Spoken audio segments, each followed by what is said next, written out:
Merhaba, ben Tolga. Ben Gülden ve tabii ki ailemizin en değerli üyesi Max. Karavan yaşantımızın dolu dolu 4 yılı geride kaldı. 5. yıla 81 il Türkiye turu ile başlıyoruz. 5. şehir Antalya'dayız. 5. sezonda bakalım neler yaşayacağız, hep birlikte görelim.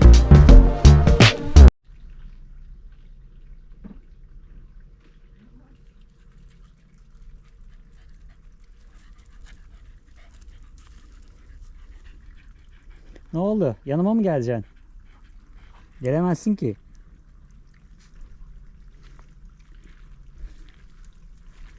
Merhaba.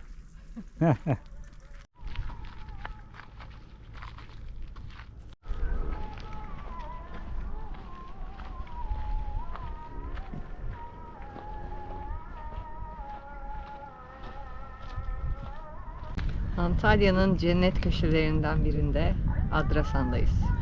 Çok güzel bir yer. Paranız varsa Adrasan'da çok rahat konaklayabiliyorsunuz. Çünkü Adrasan'da kalmak demek... Kampingde kalmak demek. O da bize uymuyor biliyorsunuz. Evet. Manzarası çok güzel. Dağlarla çevrili. Arkamızdaki dağları görüyorsunuzdur sanıyorum şu anda. Komple Şöyle. bütün etrafı dağlarla çevrili. Çok güzel bir plajı var. Suları zaten acayip berrak. Az önce çektik sanıyorum. Deniz acayip berrak. Şimdiye kadar burada yüzmedik. Şimdi de yüzemeyeceğiz. Bu turda burayı göstermeden geçmek istemediğimiz için uğradık sadece. İçeriği bir dolaştık baktık ama o alt alandan size çok net gösteremeyeceğimiz için tepelere tırmandık. Size manzarayı gösterelim, yola öyle devam edelim. Peki şu anda bizim bulunduğumuz yer neresi? Adrasan Sazak Koyu Orman Yolu. Evet. Normalde bu yol kapalı. Biz sırf size bu manzarayı bu açıdan gösterelim diye bu yola girdik. Yolda yapım çalışması varmış bu arada. Hem ağaç temizliği hem yapım çalışması. Belki birkaç sene sonra buradaki yol açılır ve rahat ulaşıma sebep olabilir. Ne oldu şimdi benimle mi gelmeye karar verdin? Aslında ben de hiç benimle alakan yok.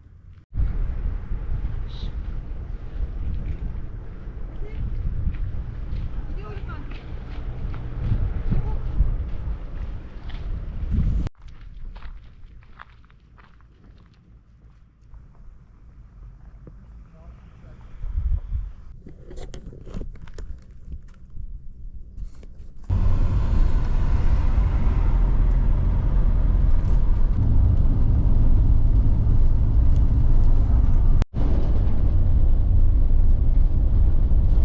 Dağların, vadilerin arasından, akarsu yataklarının kenarından, derin vadilerden gidiyorduk aşağılara doğru. Peki bu yol nereye çıkacaktı acaba?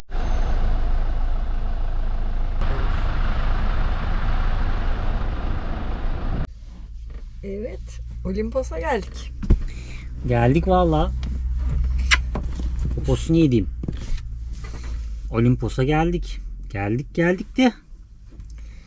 Geldik de. Geldik de her yer kapalı.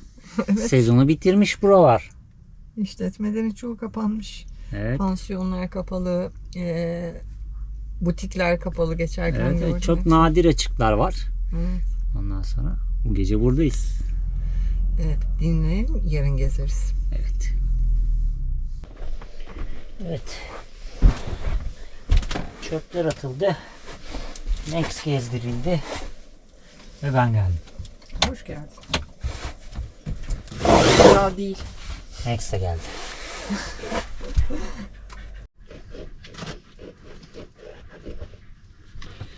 Gayret. Gayret. Çok dağılmışım ben.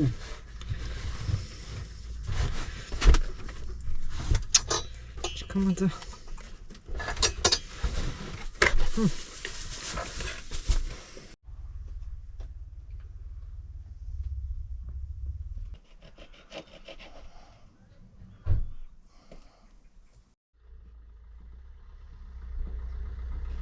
Bu yemekten çok kârlı çıkacaksın ha. Sana bir sürü şey çıktı buradan. Vallahi bizden çok Max'e kalacak galiba. Değil mi kuzum? Benim et yemekle ilgili sıkıntılarım var. Parça et yemiyorum ben. Yiyemiyorum daha doğrusu. Şimdi Gülden'de benim kadar olmasa da Gülden'de de biraz et sıkıntısı var. Evet.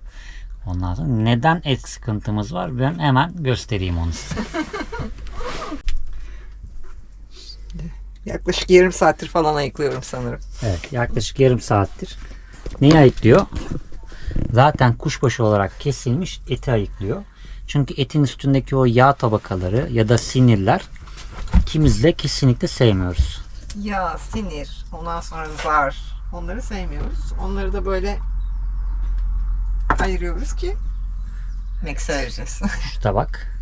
O da Max. Baksanıza. Hazır bekliyor. Hazır kıta bekliyor. Karavan mutfağında bugün Gülden Hanım bize ne pişiriyorsunuz acaba? Önce Max'in etleri koydum. Şöyle. Onlar pişe dursun. Max beklerken dayanamadı artık. Yerlere attı kendini garibim. Bunu yağsız yapacağımız için şöyle suyla yapıyoruz. Max Paşa'mı şımartma vakti. Evet. Önce çocuklar. Şu tabağı şöyle kalsın. Bize de sote yapıyorum. Yanında pilav. Hmm.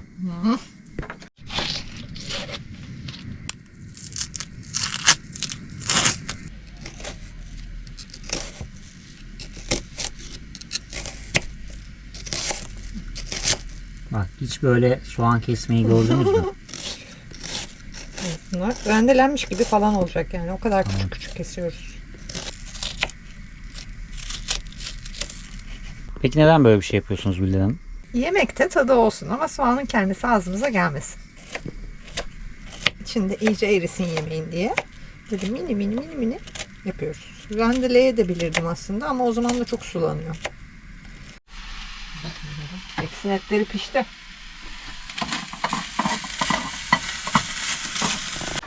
Bu garibim de yorgunluktan geberiyor burada ama haberi yok. Çok güzel bir sürpriz onu bekliyor. Akşamın mamasını da yedi artık yarın akşama belki. Evet, yeriz. yarın akşam. Birkaç postaya bölebiliriz hatta. Bunlar da kaybolsun mu içinde? Kaybolsun minik minik. Çok göze gelmesin onlardan. Şimdi ben burada böyle çat çat çat çat çat çat diye kesebilirim. Şöyle yapıyorlar. Çık çık çık çık çık çık diye kesebilirim. Ama kesemem çünkü tahtam dar. Ezme tahtası bu kadar. Bıçağımdakilerin hepsi dışarı taşar. O yüzden yapmıyorum. Yoksa yapabilirim yani.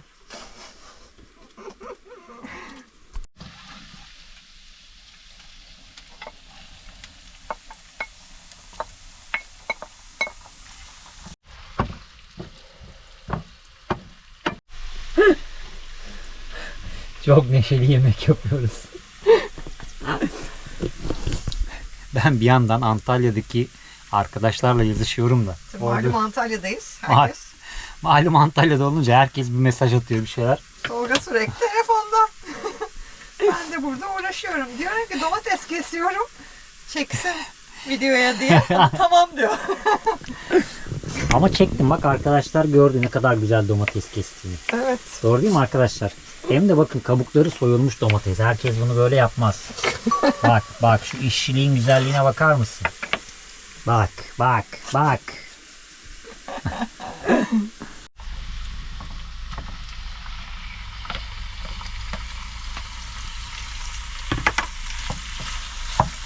Sizce bu etler ufalacak değil mi? Biraz ufalacak tabii evet. Biraz mı ufalacak yoksa ufalacak mı? Yarı yarıya. Şu büyükleri gördün değil mi? Evet. Merak etme. Şimdiye kadar yaptığımda yedin mi yemedin mi? Hayır yedim de Tamam o zaman ufalacak. Yani ufaldığı aynı boyutta kestim. bu sefer sanki biraz hızlı oldu gibi de o yüzden dedim yani. Hayır. Hayır. Evet. Ne yaptık? Evet ufaldılar bak. Renkleri değişti. Daha pişecek, daha da ufalacak. Daha da Şimdi ufalacak. Peki. ateşimizi kısıyoruz. Hızlı ateşte böyle renk değiştirdik. Evet. Sevgili dostlar, almış olduğunuz kuşbaşı etleri harmanladıktan sonra böyle renk değiştirene kadar kızartıyorsunuz. Sonrasında bulduğum şey şu. Gülden'in telefonu benimle konuşuyor da. Evet, sen bir şeyler söyledin. O da renk değiştirene kadar kızartıyoruz almış. Gülden'in telefonu ne hikmetse benimle hep muhabbet halinde. Bilemiyoruz, anlamıyoruz bu durumu. Tolga'nın sesini dinliyor sürekli. Etleriniz renk değiştirdikten sonra içerisine arzu ederseniz böyle domates ekleyebiliyorsunuz dostlar. Sonra? Domatesin haricinde birazcık bir miktar su. Bir miktar su katacaksınız. Su. Ama nasıl su? Nasıl su? Ilık su, sıcak su. Ilıklı sıcaklı su. Evet. O suyu ne yapacağız? O suyu salçayla birlikte karıştıracaksınız.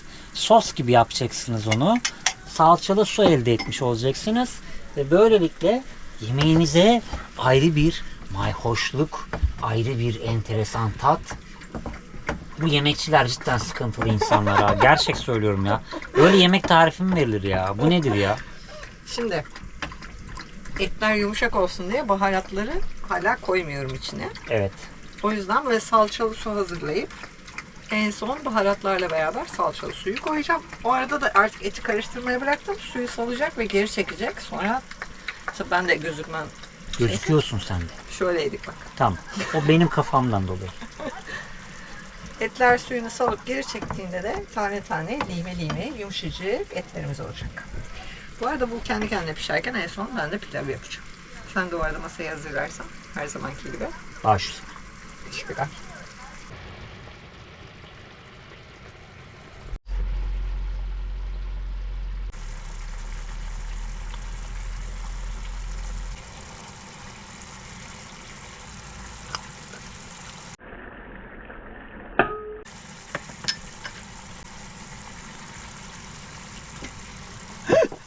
Burayı kesin koyacaksın bana. Beni hep kandırıyorsun. Biliyorum. Baharatlardan bir tanesinin kapağı nerede? Aşağı düştü.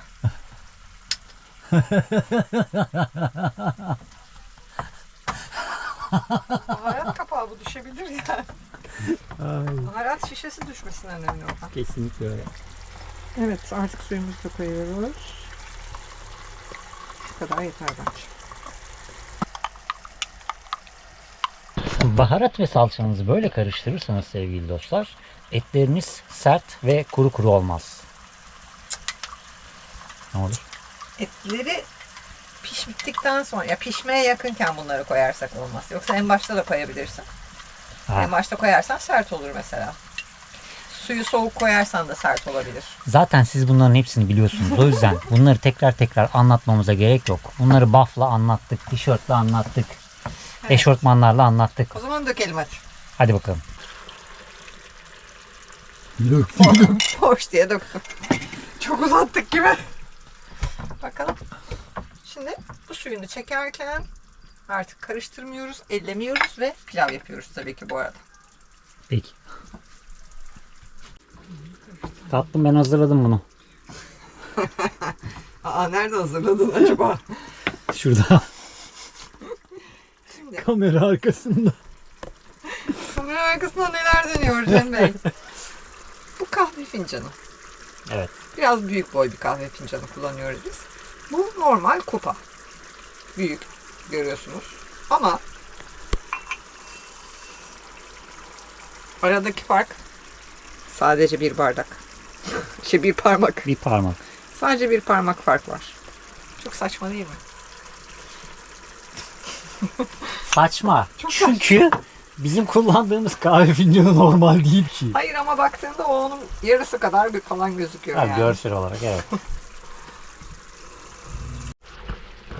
Niye oldu ölçüp bu bardağı aktardık? Çünkü bunu da yıkıyoruz. Bizim şu katlanır süzgecimizin araları biraz büyük olduğu için pirinçleri onda süzemiyorum maalesef.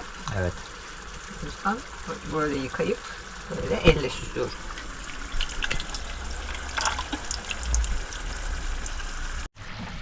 Şimdiki aşamamız nedir? Şimdiki aşamamızda pilav yapıyoruz hemen. Şöyle azıcık sıvı yağ, azıcık margarin. Ondan sonra bir kahve fincanı demiştik ya. Evet. 2 kişilik pilav oluyor bununla. Pilav içinde böyle minik bir tenceremiz var. Minnak tenceremizde pilavımızı Tam halledebiliyoruz. 2 tabaklık pilav yapabiliyoruz. Hatta onunla biraz daha fazla da yapılıyor da böyle rahat rahat oluyor kabarması. Şimdi öyle pilav herkes biliyor zaten. Pilav anlatmaya gerek yok bence. Yalnız minicik mutfağımız da bir tasarım şaheseri kendileri. Evet, kesinlikle. Ben çok memnunum mutfağımdan. Mutfağım dedim yalnız, fark ettiysen. Evet. Çünkü senin. Seviyorum. Gerçi sen de yemek yaptın geçtiğimiz günlerde, videolarda. Aklıma geldi şimdi bak. Benim dişim ağrıdığında yemek yaptım ve çok beğenildi. Herkes. Ve arkadaşlar Tolga Bey sizi de mutfakta görmek istiyoruz. Evet. Bu önemli bilgileri bizlere aktarın lütfen diye Dediler. sevgili takipçilerimiz beni destekleyici çok fazla mesaj attılar. Evet. Ben Yani. mutfakta gözükmesem de püf noktalarını bildirmenle zaten mutfağa da katkı sağlıyorsun bence aslında. Ama arada gözükebilirsin bence de. Ben yokken. Ben yokken. Ben dışarı falan çıkarsam. Ben muhtemelen dayanamayıp karışırım arkandan. Bütün bu hengamenin arasında hala uyumaya devam eden bir çocuk. Bıraktığımız gibi aynı yerde. Evet, pirinçleri kavurduk. Suyumuzu koyalım. Pilavımız da hazır sayılır. Pişecek yani sadece. Limonumuz yok. Limon olsaydı. Neyse. Bir dahaki sefer artık. Toparlayalım hızlıca. Şunu aldım. Şunu şöyle yaptım.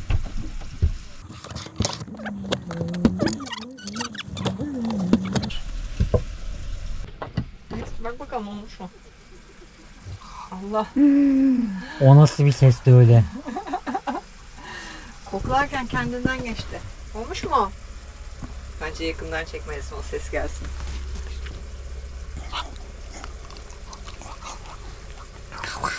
Tamam, o kadar yeter. 2 parça. Zaten yemeğini yedim bu akşam. Kalanı yarın. Yarın. Ya şu duruşa bakar mısınız ya? Tam bir üçkağıtçı değil mi ya?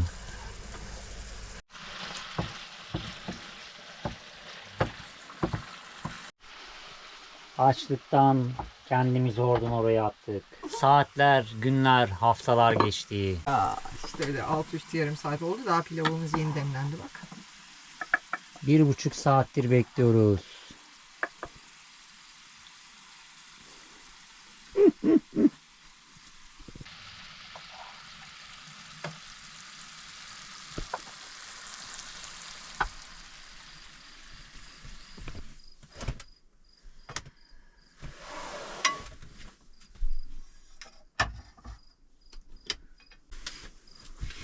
Efendim, bize afiyet olsun. Ellerine sağlık canım benim. Afiyet olsun canım. Enerjinizi toplayın. Yarın çok güzel bir yer gezeceğiz. Ama bu video sadece Olimpos'ta sınırlı değil. Bunu da bilin ve atlamayın videoyu. Evet, bu videoda biraz değişiklik yaptık. Veda ediyormuşuz gibi düşünmeyin sakın. Evet. O ne Max? Atağa geçecek direkt. Karabiber. Karabiber köpekleri hapşırtır mı? Yapma yazık. Onu uzak tuttum zaten ya. Koklar şimdi yemek diye.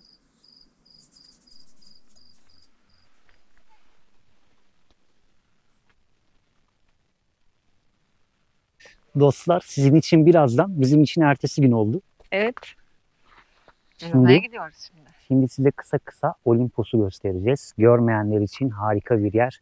Hep beraber gezeceğiz burada. Bu bölge aynı zamanda kaya tırmanışçıları için de vazgeçilmez bir nokta. Şurada bir arkadaş var. Şuralarda bir arkadaş var. Normal şartlarda burayı böyle bu kadar sessiz, sakin bulmanız imkansız. Saat 1 civarında. Birçok işletme artık sezonu bitirdiği ve kapattığı için buralarda böyle sadece siz varsınız. Bomboş. Bize özel boşalttırdık burayı.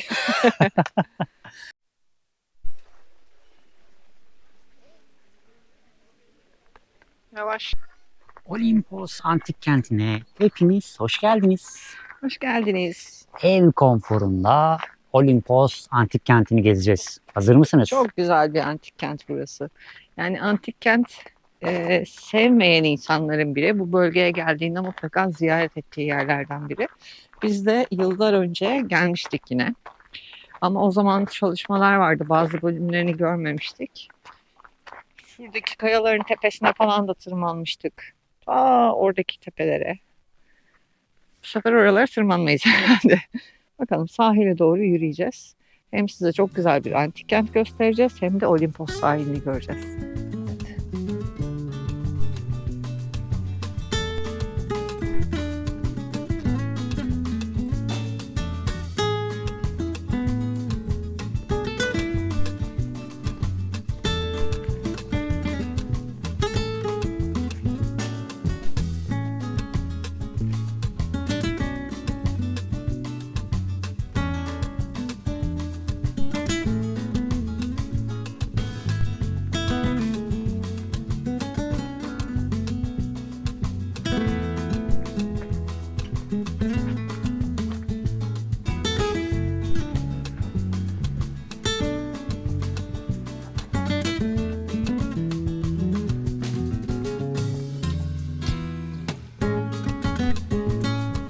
Şırıl şırıl akan sularla birlikte.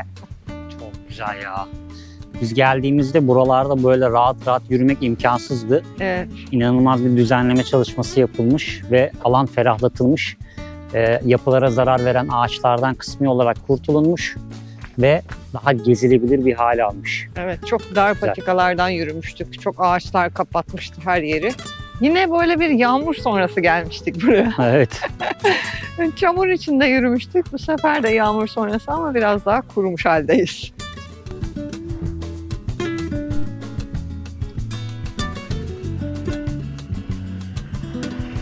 Piskoposluk Sarayı'nın içerisinde bir havuz.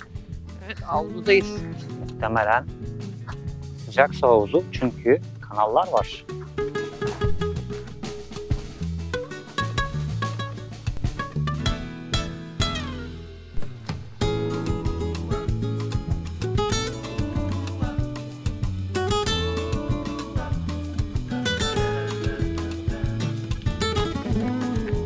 Onu da aldım. Ne yapıyorsun orada? Açın orada.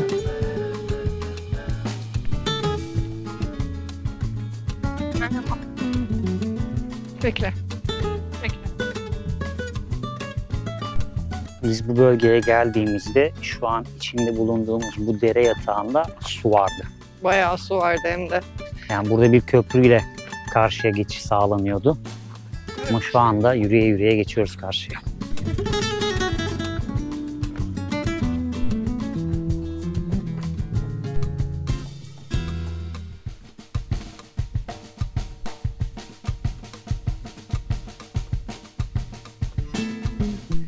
Gülden'le fotoğraf ve video çekme savaşındayız. Evet, ben hiç buraları çekemedim şimdi.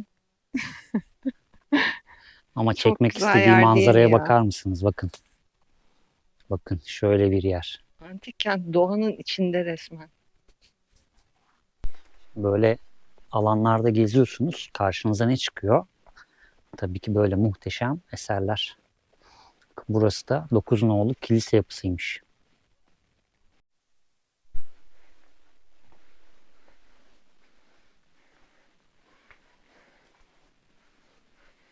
Antik kentten sıkıldınız mı? Dağ taş tepe gezdirdik yine sizi.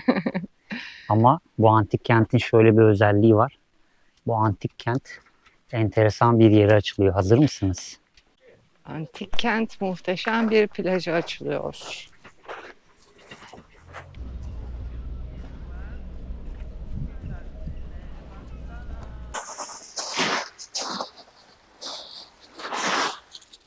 Denizin güzelliğine bakar mısınız ya? Çok güzel ya.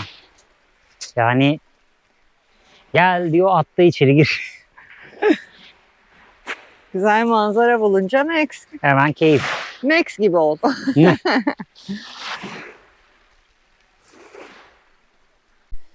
Ne bir muhteşem manzara sizlere.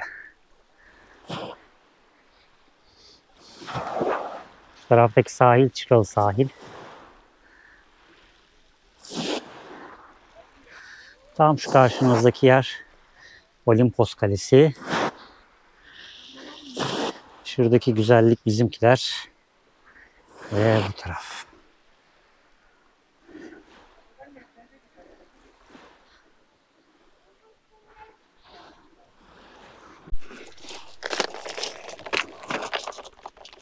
Tutmaya da beraber gitti. Ucum. Ucu.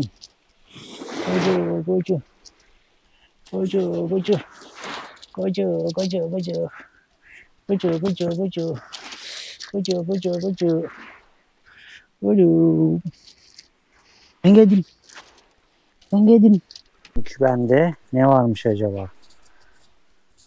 Bu kadar sevincin kaynağı ne olabilir?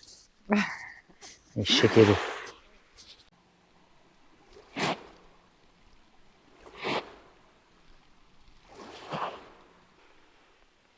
Dinlendiyseniz gidelim mi? Hadi gidelim. Daha çok gezeceğiz. Hadi gidelim Max. Hadi kalk. Hoppa. Hadi bakalım. Ve evimize geldik. Evim güzel evim. Yorucu bir gezi oldu bizim için. Çünkü alanı çok güncellemişler. Biz en son 8 ya da 9 sene önce gelmiştik. Bayağı gezilebilir bir alana sahip olmuş. Ve biz de maalesef hepsini gezdik. Size az bir şey gösterdik. Şimdi bambaşka bir yere doğru devam ediyoruz. Hadi bakalım hep beraber gidelim. Hazır mısınız Gülcan Hanım? Ben hazırım. Biz de hazırız. Cızırtılardan ne kadar duydular bilmiyorum ama hazırsanız gidiyoruz. Yok, özellikle yapmadım ya konuşurken. Ay. Manzaraya bakarken elinden ipi kaçırdım. Max'cim hoş geldin. Max o kadar yorulmuş ki arkaya geçip yattı direkt. Evet ya. Tamam, eve geldiysek yatıyorum ben deyip Yorulduk. Ama iyi yürüdük. bu video bu kadarla bitmiyor. Acayip bir yere gideceğiz hep beraber. Gezmeye doyamıyoruz. Bizim ilk defa gittiğimiz, Aa evet, biz ilk defa gideceğiz. birçoğunuzun belki yine ilk defa göreceği çok güzel bir yere gidiyoruz hazırsanız. Dere yatağında da kalmadık demeyiz.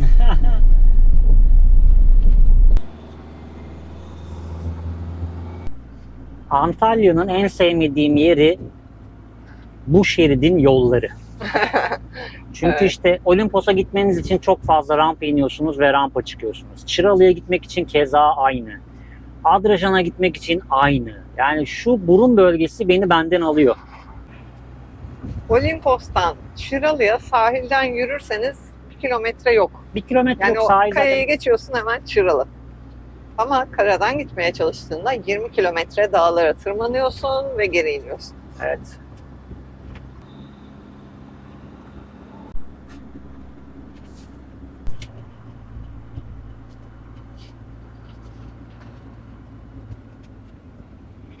Turuncu çok güzelmiş ya.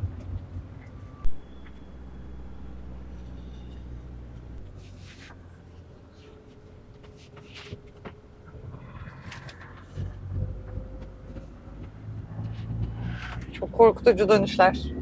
Evet. Nasıl bir yatmaktır bu? Nasıl bir yatmaktır? Yorgunluktan canı çıkmış bu çocuğun. Olimpos çok yormuş Max'i. Dön baba dön. Dön baba Bir dön. sağa, bir sola. Bir sağa, bir sola. Sonra bir daha sola. Şu arkamdakilere yol vereyim, onlar bir gitsinler. Mevlana'ya döndük ya. Vallahi fenaymış dönüşler. Günaydın Max'cim. 2 saniye durmaya gelmiyor, hemen ayaktasın. Ve en sonunda aşağıya inebildik. Sezonun bitmiş olmasıyla birlikte yine Çıralı Hayır. bize ait kaldı. Bayağı Bomboş. boş. Bir iki dükkan açık sadece. Ve yeme restoranları aşağı indikçe çoğalmaya başladı, biraz daha açıklar.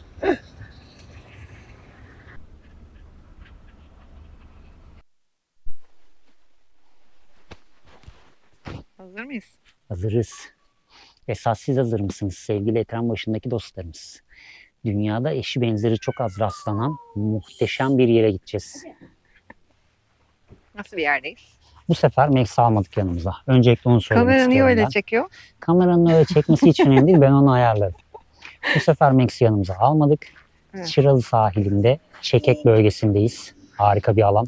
Max'i yanımıza almadık çünkü Olimpos'ta o kadar çok yoruldu ki direkt uyku modunda, hiç yürüyesi yok. Onu bıraktık. Şimdi biz yürüyerek çok farklı bir yere gidiyoruz. Ayrılmayın.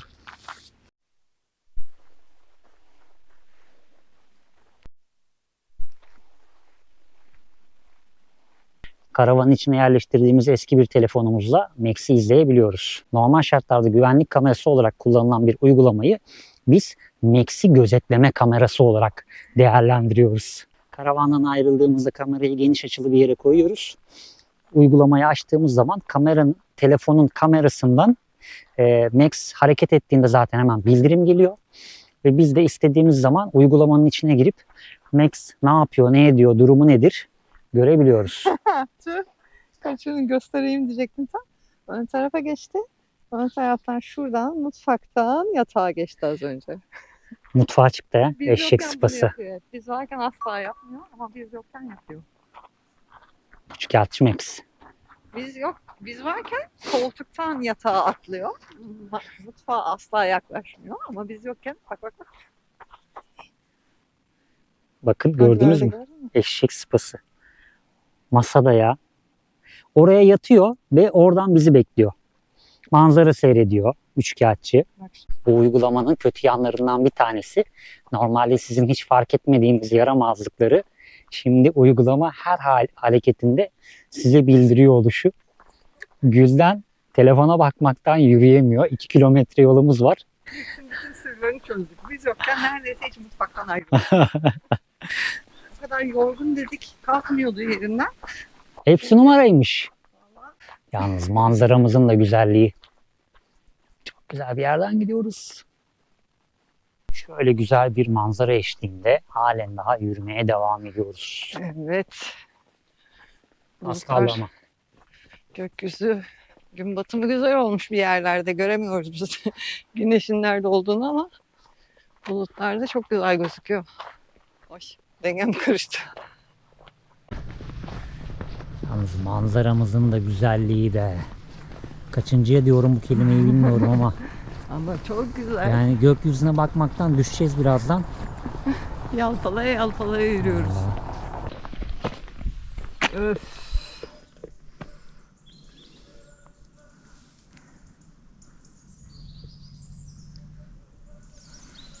Çok güzel değil mi? Harika.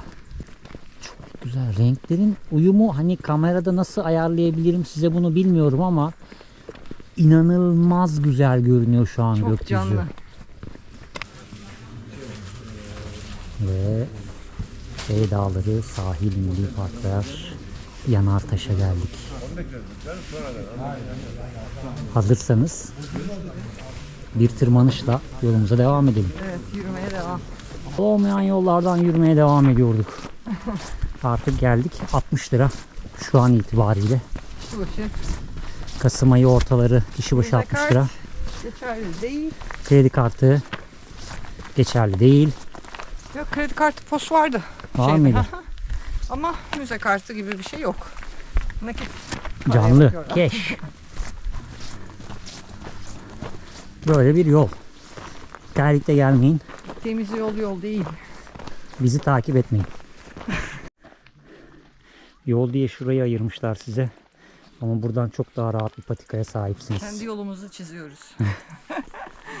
Gülden su yarıklarını kullanmaya çalışıyor. Çünkü basamaklar çok saçma.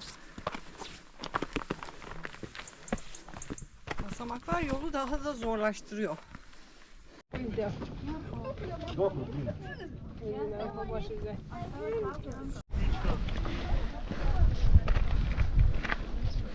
İşte Yanartaş. Ve çok enteresan bir şey. Yanartaş'ın hemen altında bir antik kent var aslında. Evet, enteresan. Onunla ilgili hiçbir şey görmemiştik. Şeylerde, yorumlarda, fotoğraflarda görmemiştik. Gülden nefesini toparlayabilirse Yani gördüğünüz konuşmaya gibi hava devam karardı. edecek. Bayağı yürüdük gerçekten. Bak bir dakika.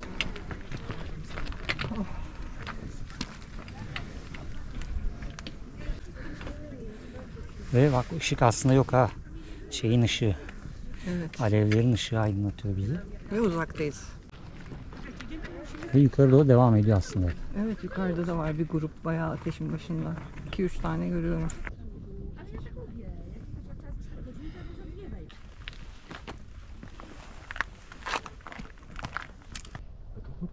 Вот потухло. Может далеко не нести, а сюда нести.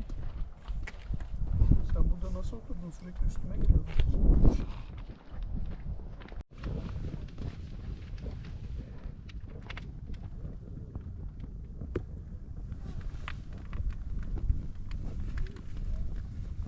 Efsanevi değil mi ya?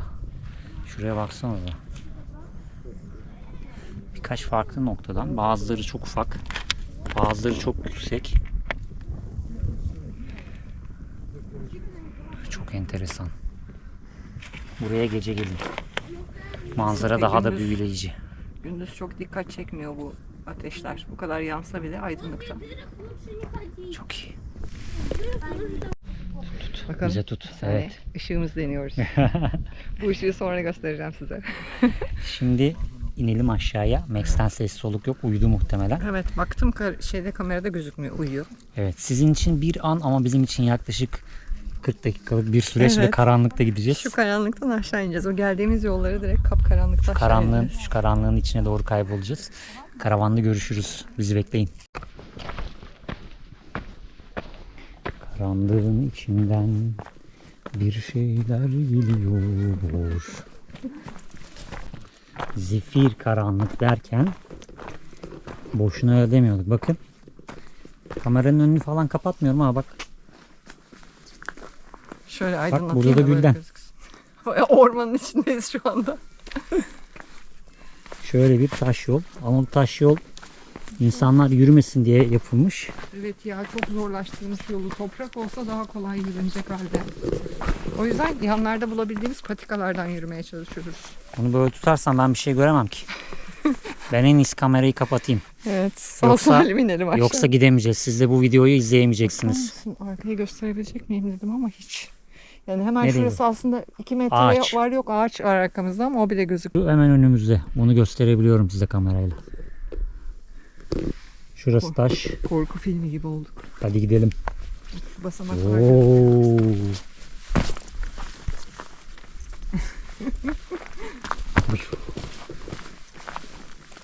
Dağların tepelerin arasından. Oh, Evet, basamaklar yüksek çok ya. yüksek. Ağaçtan yüksekleri. Sen biraz ilerle bakayım nerede kaybolacaksın. Kaybolayım mı? Ne? Kaybolacaksın derken. Gece gelirseniz daha keyifli ama yanınıza aydınlatma alın ya da telefonlarınızın şarjı olsun. Marshmallow alın. Yukarısı full marshmallow kokuyor. Ya evet, ateşlere yaklaşırken direkt marshmallow kokusuyla karşılaşıyorsun. Of. Ay, gözlerim karanlığa düşmüş, nasıl parlak geldi bir anda. Evim güzel evim. Of.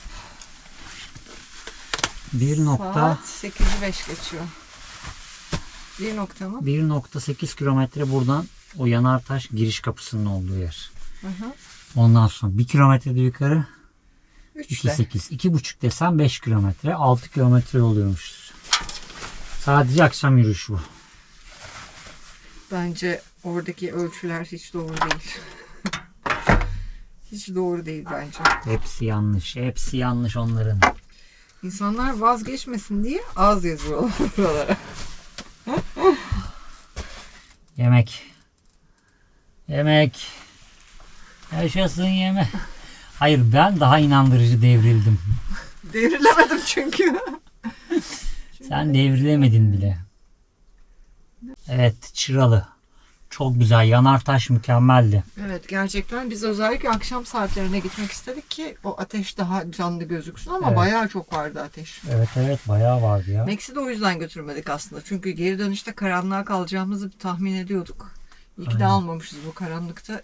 Tedirgin olurdu Max. Akşam dışarı çıkmaya çok alışkın değil. Ya bu kadar uzun mesafeye çok alışkın değil.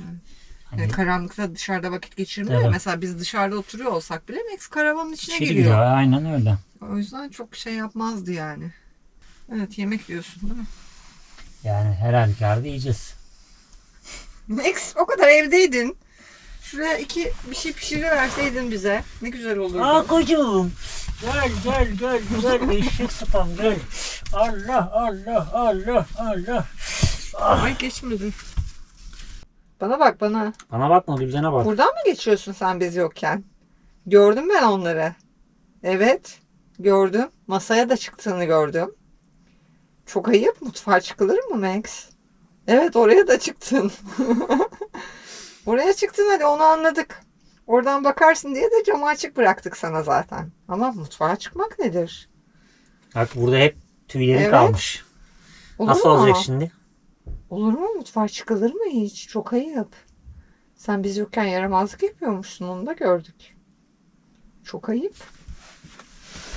Tamam bir daha yapmayacak tamam bir daha yapmayacak. Hep sen yüz veriyorsun bu Bir daha çocuğa. yapmayacak tamam.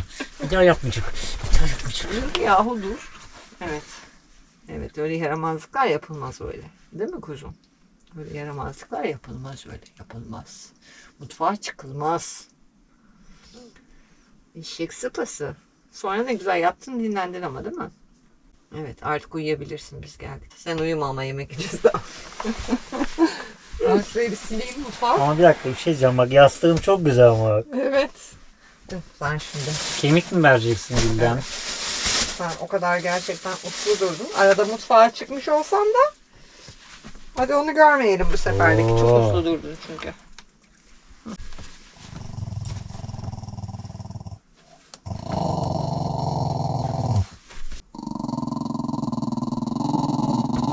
...87 Chevrolet.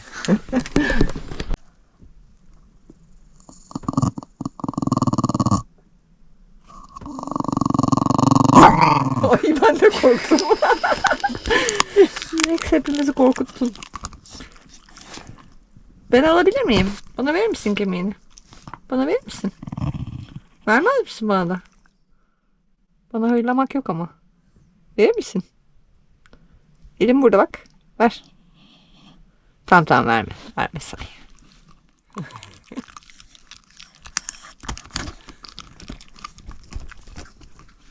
Saat kaç oldu? 8.30 falan oldu galiba. 8 çeyrek geçiyor. Yumurtalı makarnamız var. Bir de Normal makarna. normal bulgu var. Tamam. Bulgu var. Bir de sanki bir tane bizim küçük bir paketimiz daha olacak ya. Yapmış mıyız acaba? Yok. Şurada buldum. Az bir şey kalmıştı. Kelebekle burguyu karıştırıyorum. Olur. Bir makarna yanına da bir şeyler yaparız. Biz hiç tencerede makarna yaptınız mı? Evet herkes tencerede yapıyor. Ama bu tava.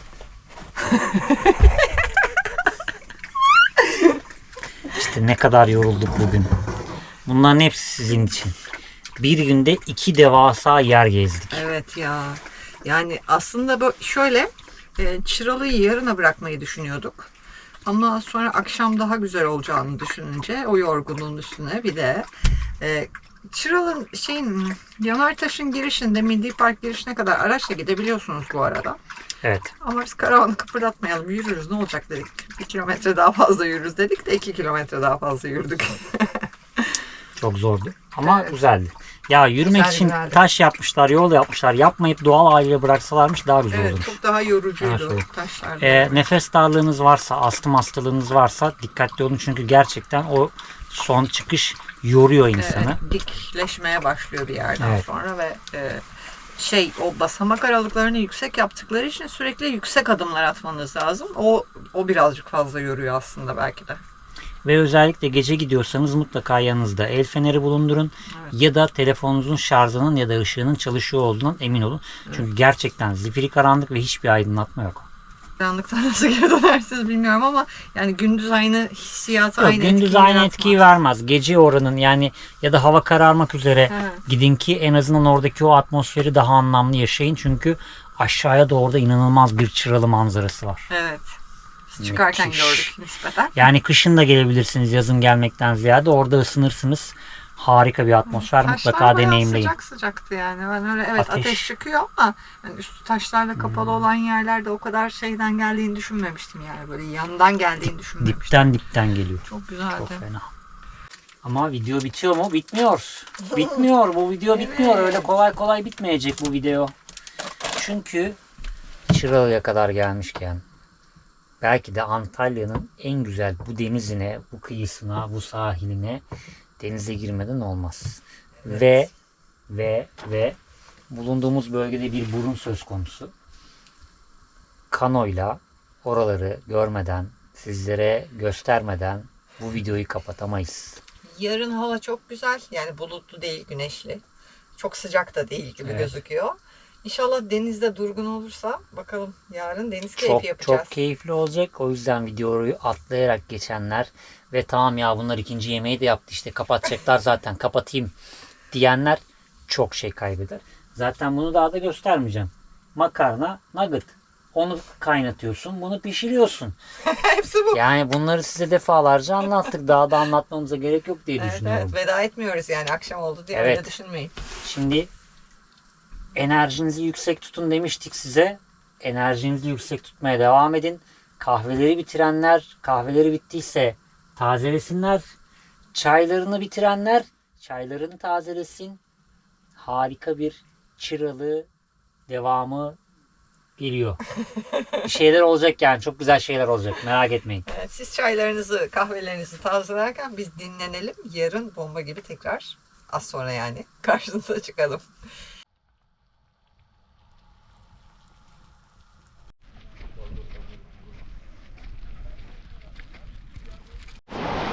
Gidelim. Gel. Atla. Buraya. Aferin.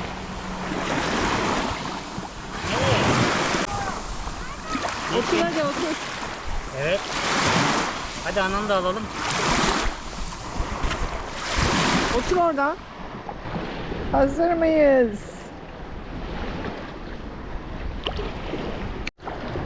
Hop.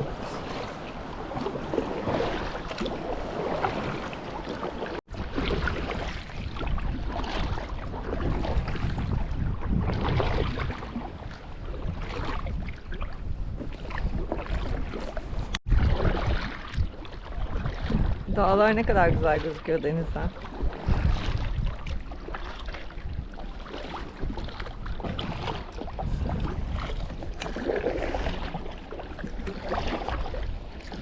Bu nasıl bir keyiftir ya? Bu nasıl bir keyiftir?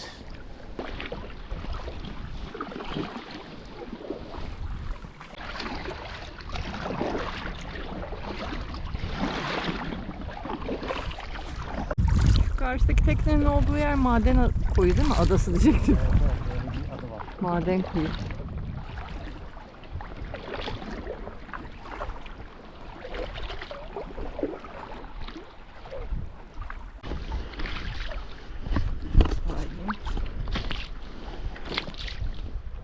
Sağa bakar mısın?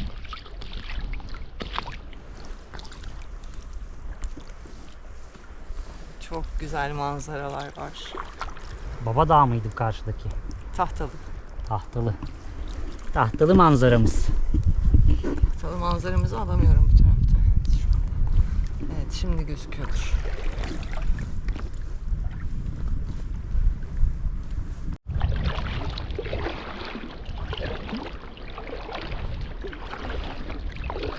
Böyle çok güzel ya.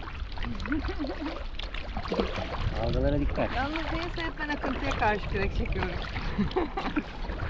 Öbür tarafa doğru giderken bana düşmüyor. Şöyle manzaramız da var. gidiyoruz. Dalgalara dikkat. Böyle düz döndüm işte yani. Keyfe bak ya, şu keyfe bak ya.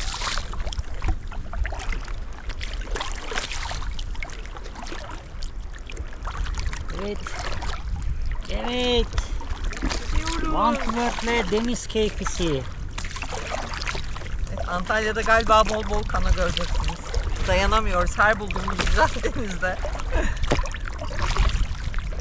Ama şu manzaraları kenardan göstermekle yetmiyor. Tabii canım. Oh, oh, oh. Az daha vereceğim. Az daha aşağı, evet. Dalgalar döndürüyor. Bu arada oldukça derindeyiz aslında ama altımızda koca koca kayalar var hala. Evet, o yüzden açıktan almaya çalışıyor Gülden. Dalgaya dikkat! Kaptan!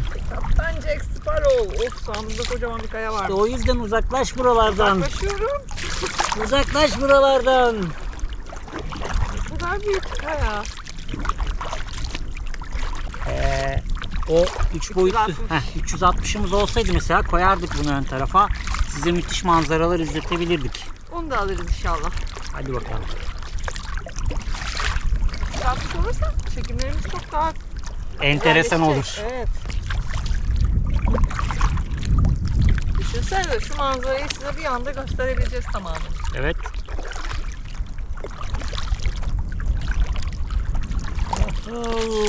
Başınızı döndürdüm. Şimdi ben kamerayı Gülden'e vereyim.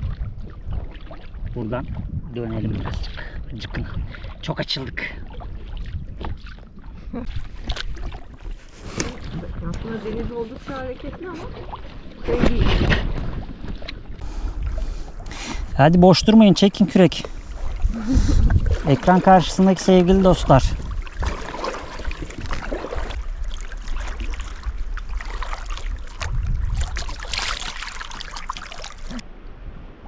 Suyun sesi ne güzel geliyor. Evet. Yine dönüyoruz. Akıntı bizi geri götürmüyor, vazgeçti. Nereye gidiyorsunuz? Geri gelin dedi. Bak bayağı Olimpos'a doğru döndük.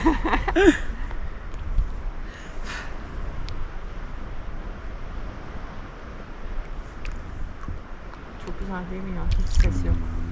Sadece dalga sesi var arkada.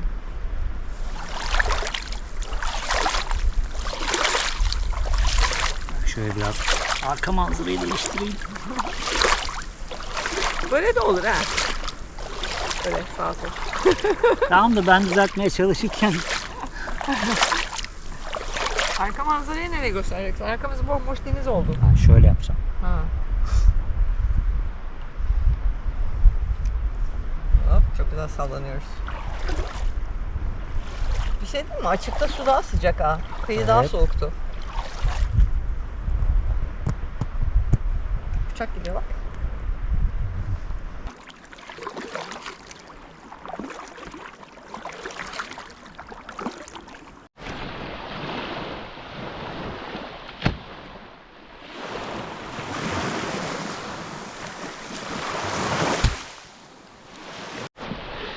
Kano nasıl kullanılmaz?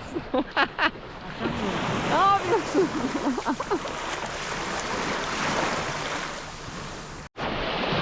Gel yardıma.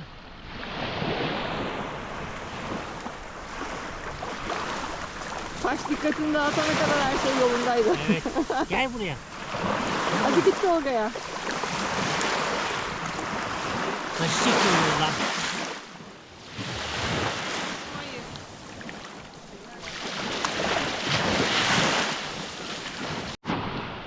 Oo, sırılsıklam. En sevdiğim.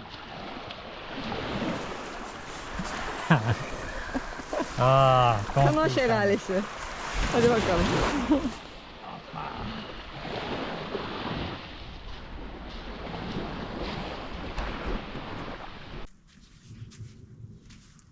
Onu bir tık daha öne çekebilir misin? Ayaklardan sınıyormuş. Biraz